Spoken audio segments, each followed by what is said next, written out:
Sarah asked what he was up to, and he said that he was playing games, and when she asked with who, he simply stated the one other guy in the group.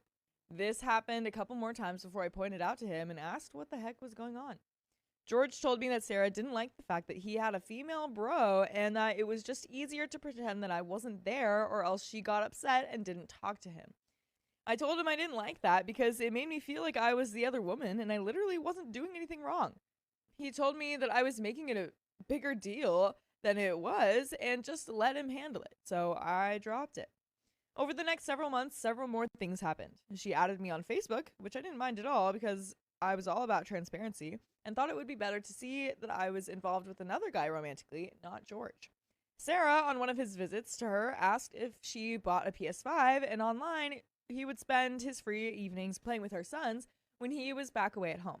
He said he already played with them on the Switch, but the PS5 was more for him and his bros and the games that they played. She also got a hold of his phone and looked through his messages and saw all the memes that we were sending to each other on Instagram and Facebook.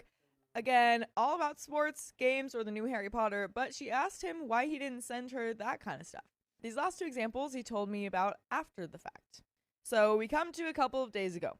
He and I are talking, and after one joke, he tells me, "Why can't you be attracted to the same gender?" Haha. I ask him what that's supposed to mean, and he tells me, well, then my current girlfriend wouldn't constantly be jealous and yelling at me about talking to you.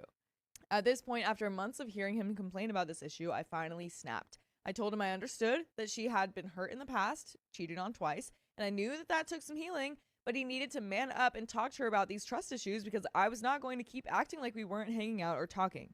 He started to get annoyed and we started arguing because he said, as usual, it wasn't that big of a problem. I asked him, because they had talked about possible marriage, had he told her that I was going to be one of his groomsmen, a plan that we've had for years, as well as him being one of my bridesmaids.